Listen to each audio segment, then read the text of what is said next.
오늘 우리에게 주신 하나님의 말씀은 창세기 37장 25절에서 36절까지 저와 교독을 하겠습니다. 창세기 37장 25절에서 36절 마지막 절까지. 그들이 앉아 음식을 먹다가 눈을 들어본즉 한 무리의 이스마엘 사람들이 길르앗에서 오는데 그 낙타들의 향품과 유황과 모략을 싣고 애굽으로 내려가는지라. 유다가 자기 형제에게 이르되 우리가 우리 동생을 죽이고 그의 피를 갚아둔 적들이 자, 그를 이스마엘 사람들에게 팔고 그에게 우리 손을 대지 말자. 그는 우리의 동생이요 우리의 혈육이니라 하며 그의 형제들이 청종하였더라. 그때 미디안 사람 성들이 중하고 있는지라. 형들이 요셉을 구덩이에서 끌어올리고 그 열심에 그를 이스마엘 사람들에게 팔매 그 사람들이 요셉을 데리고 애굽으로 갔더라. 루벤이 돌아와 구덩이에 이르러 본즉 거기 요셉이 없는지라 옷을 찢고 아우들에게로 되돌아가서 이르되 아이가 없도다 나는 어디로 갈까. 그들이 요셉의 옷을 가져다가 수점소를 죽여 그 옷을 피에 적시고 그 지성소에 보내어 그의 아버지에게로 가지고 가서 이르기를 우리가 이것을 발견하였으니 아버지 아들의 옷인가 보소서. 아버지가 그것을 알아보고 이르되 내 아들의 옷이라. 악한 짐승이 그를 잡아먹었도다. 요셉이 분명히 지켰도다 하고 그의 옷을 찢고 붉은 배로 허리를 묶고 오랫도록 그의 아들 위하여 애통하니 그의 모든 자녀가 위로하되 그가 그 위로를 받지 아니하여 이르되 내가 슬퍼하며 수월로 내려가 아들에게로 가리라 하고 그의 아버지가 그를 위하여 울었더라. 그 미디안 사람들은 그를 애굽에서 바로의 신하 친히 보디발에게 팔았더라. 아멘. 사랑하는 성도 여러분, 평안하십니까? 아멘. 지난 시간 우리는 꿈꾸는 자 요셉이 형들의 미움을 받아서 차가운 구덩이에 던져지는 장면까지 살펴보았습니다. 오늘 말씀은 그 직후부터 야곱이 아들의 피 묻은 옷을 부여잡고 통곡하는 장면까지 이어지게 됩니다. 사실 오늘 본문은 인간적으로 보면 비극 그 자체였죠. 배신이 있고 인신매매, 또 거짓말, 찢어지는 아버지의 슬픔. 막장 드라마도 이런 막장이 없을 정도입니다. 참 힘들고 어려운 시간들을 보내고 있는데요. 하지만 우린 드라마의 결말을 이미 알고 있지 않습니까? 그래서 오늘 이 비극적인 본문 앞에서도 절망하지 않고 이 이면에 흐르는 하나님의 섭리를 발견하는 그런 시간이 되길 바랍니다. 그래서 오늘 말씀을 통해 최악의 상황에서도 일하고 계시는 하나님의 손길이 있다는 사실을 여러분 깨닫길 바라고 여러분의 삶에서도 그 손길을 붙드는 오늘 저와 여러분 모두가 되기를 축복합니다. 자, 오늘 본문은 인간의 무감각한 죄성에도 하나님의 기막힌 타이밍이 있다는 사실을 보여줍니다. 자, 25절에 한번 보세요. 형들이 요셉을 구덩이에 넣어놓고 뭘 하는지 한번 봅시다. 그들이 앉아 음식을 먹다가, 정말 기가 막히지 않습니까? 동생은 살려달라고 울부짖는데 형들은 지금 도시락을 까먹고 있습니다. 야, 이게 밥이 목구멍으로 넘어갑니까? 이게 어떻게 될지 모르잖아요. 죽을 수도 있는 상황인데 형들은 태연하게 자기의 할 일을 다 하고 있는 겁니다. 자, 그리고 오늘 말씀을 보니까 루벤이 안 보여요. 어디로 갔는지 보이지 않습니다. 조금 자기가 장자로 책임을 끝까지 져줬으면 좋았을 텐데 또 여기서 또 어디로 갔는지 그 책임을 다하지 못하는 장면도 보게 되는 거죠. 옛날 로마 원형 경기장에 사자를, 성도들을 사자의 밥이 되게 하잖아요. 그때도 둘러싸 앉아서 간식 먹고 밥 먹고 또 보면서 희낙낙 거리면서, 그러게 바로 이제 어떻게 보면 지금 이 형들의 모습과 흡사할 수 있다는 겁니다.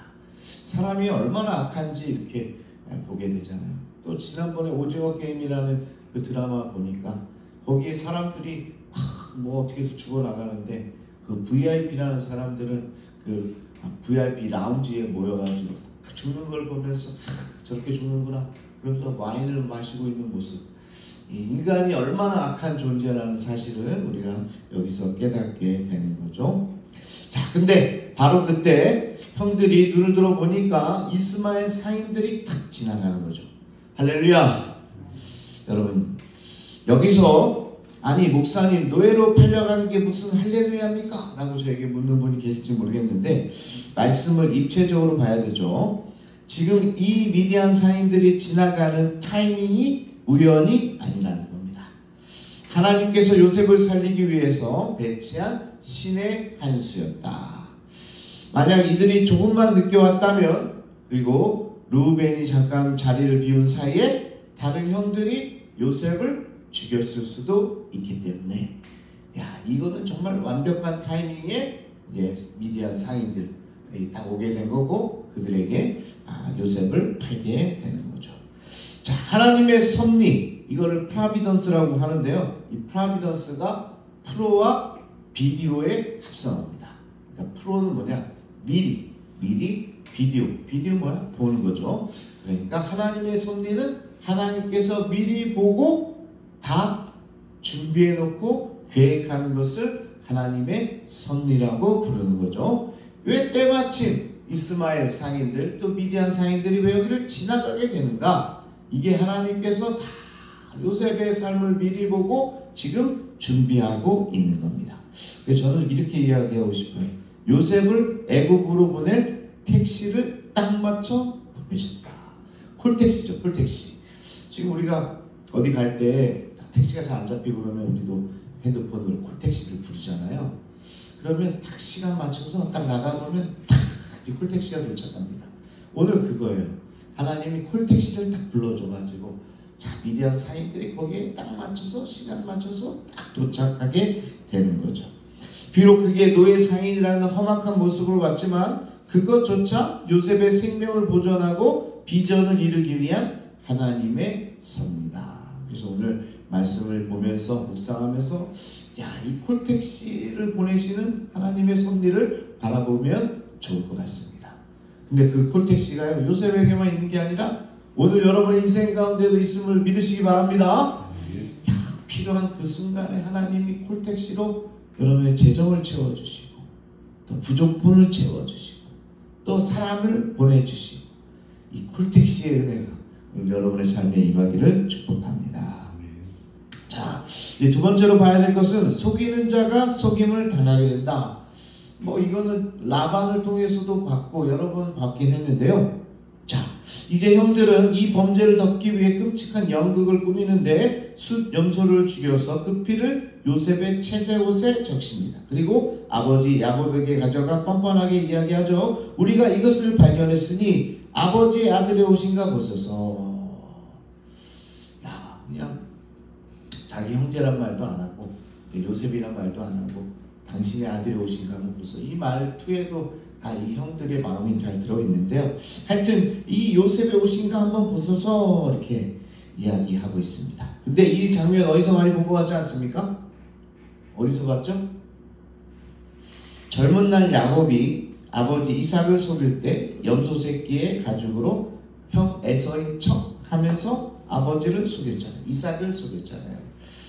그러니까요, 다 자기가 한 거 돌려받게 됩니다. 언젠가 돌려받는다. 그래서 지금 자기가 염소의 피에 속아 넘어가고 있다는 거죠. 그래서 뿌린 대로 거둔다는 말이요, 그냥 있는 말이 아니라 이게 뭐 이 세상을 살아가는 원리죠. 그러니까 내가 잘해주면 결국 또 돌아오게 되고 또 이렇게 속이게 되면 언젠가는 속임수를 당하게 되는 겁니다. 자, 야곱은 그 옷을 보고 악한 짐승이 그를 잡아먹었다고 하면서 통곡을 하게 되는 거죠. 야곱 인생에서 가장 큰 슬픔이 바로 이날일지도 모르겠습니다. 사랑하는 라헬이 낳아주는 그 아들 요셉을 지금 잃게 되는 아픔인 거죠. 자, 하지만 여러분, 야곱이 모르는 사실이 하나 있죠. 요셉은 짐승에게 지킨 게 아니라 하나님의 섭리 안에서 애굽으로 지금 끌려가고 있는 거다. 저는 유학간다고 했는데 돈 한 푼 안 들이고 선진국에 지금 유학을 보내는 가장 기쁜 날이 바로 오늘이라는 거죠. 자, 우리가 인생을 살다 보면 야곱처럼 피 묻은 옷을 받아들 때도 있습니다. 사업이 망하고 자녀가 빗나가고 건강을 잃게 되고 하나님 내 인생은 이제 끝났습니다. 악한 짐승이 내 행복을 다 찢어 발겼습니다. 라고 통곡할 때도 있는데 그러나 비전의 사람은 그 순간에도 하나님의 섭리를 바라볼 수 있어야 된다. 자, 우리가 지금 보이지 않지만 이 피 묻은 옷을 바라보면서 통곡하는 시간에 요셉은 더 큰 꿈을 이룰 수 있는 애굽으로 가게 됐다는 사실. 그러면서 오늘 이걸 비교해서 지금 사실 이 영화로 찍었다면 이 오버랩 되고 있는 거예요. 오버랩. 뭐죠? 야곱은 내 사랑하는 지금 요셉이 죽었구나 막 울고 있는데 이 한쪽 화면에서는 요셉이 자기의 꿈을 펼칠 수 있는 지금 애굽으로 가고 있는 상황이라는 거죠. 어떻게 보면 인생 최고의 날이 이 가정의 최고의 날. 왜냐하면 요셉이 총리가 돼야지 야곱 가정 모두가 이제 구원받게 되고 이스라엘 민족이 구원받게 되잖아요. 그러니까 사실은 가장 좋은 날이 바로 이 날일 수 있다라는 겁니다. 자, 그러면서 마지막으로 팔려간 곳이 바로 사명의 자리가 된다. 마지막 36절을 한번 보겠습니다. 그 미디안 사람들은 그를 애굽에서 바로의 신하 친대장 보디발에게 팔았더라. 자, 보디발에게 팔았다. 어떻게 보면 노예 시장에서 이제 팔려가고 이제 노예로 살게 되는 인생 막장의 시작이 아닐까라고 생각할 수 있지만 오늘 계속 이야기하는 대로 그 밑바닥은 새로운 삶을 살기 위한 도약의 시작이다. 야, 그러니까 얼마나 좋아요. 이게 저도요 삶에 어려움이 찾아오면 오히려 기뻐요. 야, 이제는 일어날 일만 남았구나. 여러분 안 그러세요? 그리고 일이 잘 나가면요 좀 불안해요. 야, 이제 곧 떨어질 때가 왔는데 이거 떨어지기 전에 내가 뭘 어떻게 해야 되나 이렇게 생각이 들잖아요. 안 그러신가요, 여러분들? 그러니까 밑바닥이 오면 오히려 우리는 한호성을 칠 수 있어요. 이제는 내 삶이 좋아질 일만 남았구나. 그래서 여러분 역경 극복 지수라는 말이 있습니다. 역경 극복 지수. 20세기 후반 폴 스톨츠에 의해서 제시됐는데 역경에 굴하지 않고 극복해내는 능력을 수치화한 것이 이 역경 극복 지수라는 겁니다. 이 지수의 숫자가 높을수록 성공 확률이 그만큼 크다는 겁니다. 그러니까 무슨 말이냐면 역경이 많으면 많을수록 성공할 수 있는 확률이 크다.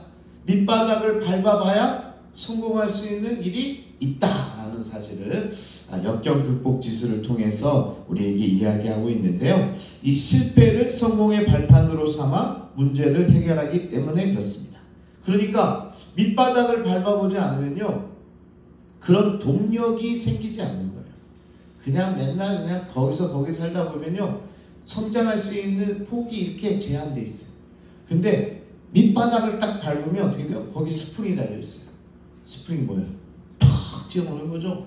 그러니까 여러분 정말 인생에서 성공하려면 어떻게 돼요? 밑바닥에 가봐야 돼요. 그러면 전사님 밑바닥을 한번 살아보시기 바랍니다. 밑바닥에 가야지 탁 튀어오르니까 우리가 이제 많이 살았기 때문에 다시 밑바닥 가기는 어려운데 전사님 젊으니까 갔다가 팍 튀어오르는 그 하나님의 스프링의 은혜를 경험하면 야 이게 바로 역경 극복 지수 그리고 정말 성공할 수 있는 길이 여기에 있는 거죠. 요셉은 지금 그냥 팔려가는 게 아닙니다. 당시 세계 최대 강국 애굽의 심장부 그것도 권력의 핵심인 친위대장 집으로 지금 유학을 떠나게 됐다. 거기서 정치, 경제, 가정, 총무의 일을 배우게 되고 이 모든 과정이 훗날 총리가 되는 필수 코스다. 아무도 안 가르쳐 주는데 정치를 누가 가르쳐 줍니까? 근데 친위대장 집에 가서 돌아가는 이 대국에 돌아가는 상황을 다 듣게 되는 거예요. 바로왕은 어떤 사람이고 또 주변 신하들이 어떤 얘기를 하는지 여기서 가정 총무로 있으면서 다 배우게 되는 겁니다. 그러니까 여러분 그냥 여기 지금 유대 땅에 가나안 땅에 살다가 갑자기 애국 가서 총리가 될 수가 없어요. 그렇게는 안 됩니다. 가서 밑바닥을 살아봐야 거기서도 가장 높은 자리에 오를 수 있는 거죠. 자, 때로는 우리도 원치 않는 곳으로 팔려가는 듯한 기분이 들 때가 있습니다. 왜 내가 직장에서 이런 대우를 받아야 하나? 왜 내가 이런 병실에 누워 있어야 되나? 그때 why, 왜라고 묻지 말고 how, 어떻게라고 하나님께 물으시기를 바랍니다. 그 상황에서 하나님 제가 어떻게 해야 합니까? 하나님 저를 이곳에 보내신 섭리가 있지 않습니까? 제가 어떻게 하나님의 뜻을 이루어 드릴까요? 이렇게 밑바닥에서 기도할 수 있어야 된다. 제가 첫날에 비전과 고난이 1+1이라고 그랬죠. 네, 1+1이에요. 항상 같이 온다. 그래서 요셉이 애굽으로 팔려가고 고난이지만 그 안에 이미 이스라엘의 구원이라는 비전이 함께 배송되고 있다라는 겁니다. 오늘 콜택시 얘기도 하고 또 택배 얘기도 해드리는데 지금 어떻게 보면 이 요셉이 애굽으로 끌려가지만 거기에 하나님의 놀라운 비전이 함께 배송되고 있는 거예요. 그러니까 그가 어떻게 변할지 오히려 기대되는 상황이라는 겁니다. 자, 말씀을 뵙겠습니다. 요셉은 구덩이에서 건져서 애굽으로 팔려갔습니다. 형들은 그를 팔아넘겼고 야곱은 아들이 죽었다고 통곡을 하게 되죠. 그러나 하나님은 그 순간에도 요셉을 놓지 않으셨습니다. 광야의 미디안 상인을 통해서 보디발의 집을 통해서 하나님은 당신의 드라마를 한치의 오차도 없이 지금 써내려가고 있는 중이시다. 혹시 지금 구덩이에 빠진 것 같습니까? 억울하게 팔려간 것 같습니까? 야곱처럼 찢어진 옷을 부여잡고 울고 계십니까? 기억하시기 바랍니다. 우연은 없다. 이 모든 게 하나님의 프로비던스, 프로비디오, 미리 여러분의 인생을 다 보시고 지금 그 고난과 함께 비전을 허락해 주신다. 하나님의 섭리를 바라보는 여러분 되기를 바랍니다. 그리고 하나님께서 여러분들을 가장 선한 길로 인도해 주실 테니까 그것을 붙들고 자라가는 여러분 되시기 바랍니다. 여러분, 제가 요즘 보는 모범택시라는 드라마가 있는데 그 생방송을 못 봐요. 너무 늦게 하기 때문에. 나중에 재방송 토요일날 시간 되면 한 번씩 보는데 그 얘기를 다 알고 봅니다. 그러니까 그걸 보면서 놀라지 않아요. 왜? 재방송이니까. 이미 다 한 거니까. 그러니까 아무리 주인공이 막 어려움에 처해도 기사 보니까 다 풀려났더라. 그걸 알고 재방송을 보는 거예요. 그런데 여러분, 여러분의 인생도 우리가 지금은 생방송으로 살아가지만 이미 하나님은 재방송을 다 보시고 우리의 인생을 다 보시고 이미 다 필요한 것을 곳곳에 깔아놨어요. 그러니까 여러분들도요, 여러분의 인생을 살면서 하나님의 섭리가 내 인생 가운데 다 있고 마치 생방송이지만 재방송을 보는 것처럼 그렇게 두려워 떨지 마시고 하나님의 그 은혜를 기억하고 바라보면서 살아간다면 오늘 그렇게 두렵지 않을 겁니다. 실망하지 않을 거예요. 고난 가운데서도 이 마음 가지고 하나님의 섭리를 바라보며 오늘도 든든히 살아가는 여러분 모두가 되기를 축복합니다. 이 시간 그 믿음을 표현하는 시간을 갖겠습니다. 지금 구덩이에 빠져있지만 하나님 이게 그냥 있는 일이 아니라 하나님의 섭리 안에 있는 한 사건임을 믿습니다. 하나님 오히려 기대합니다. 제가 어떻게 여기서 탁탁 짜고 일어날지 하나님 제가 어떻게 해야 됩니까? 이 고난의 한복판에서 내가 어떻게 살아야 됩니까? 이렇게 부르짖는 여러분 되시기를 바랍니다. 오늘 여러분의 문제를 바라보는 태도가 바뀌기를 원합니다. 오늘 주여 한번 부르시고 우리 통성으로 함께 기도하겠습니다.